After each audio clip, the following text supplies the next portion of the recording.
चंद्रपूरमध्ये international conference on climate change यामध्ये वायू प्रदूषण, जल प्रदूषण या संदर्भामध्ये चिंतन मंथन चर्चा सुरू आहे.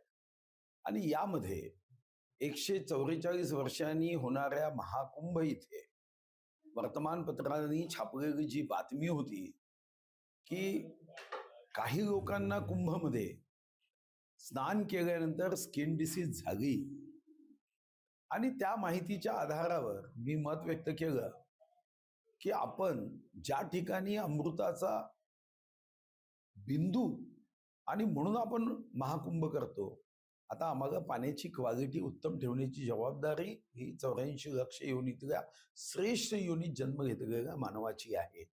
पण मला असं समजलं की काही लोकांनी आणि विशेष करून काही पत्रकारांनी याला विपर्यास केला आणि विपर्यास करून माझ्या या वक्तव्याला तोडमोड केली. मला वाटतं की या सर्व चॅनल्सनी योग्य दाखवण्याची त्यांच्यावर जबाबदारी आहे. देश विदेशातील प्रत्येक घडामोडींचे लाईव्ह अपडेट मिळवण्यासाठी आता साम टीव्हीच्या सर्व सोशल मीडिया प्लॅटफॉर्मला लाईक, फॉलो आणि सबस्क्राईब करा. तसंच सर्व नोटिफिकेशनसाठी बेल आयकॉन प्रेस करायला विसरू नका.